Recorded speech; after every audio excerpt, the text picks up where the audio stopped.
Siling niya daw tag isa-isa lang daw ka-scoop. Tawan nyo guys, magbirada, mabubod ako.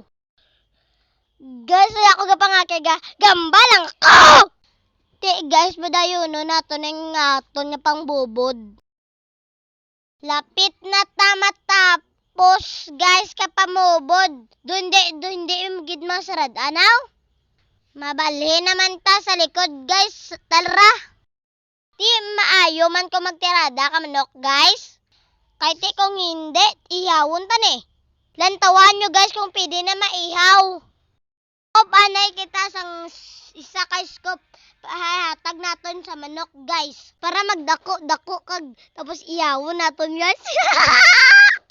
Pang pasensya na lang gid kaya ang imo nga manok nami kapayasan. Pang duman nami isigop sang sabaw nga mainit-init pang ba. Dire na lang kita guys. Salamat sa pagtan-aw. Bye guys, see you tomorrow.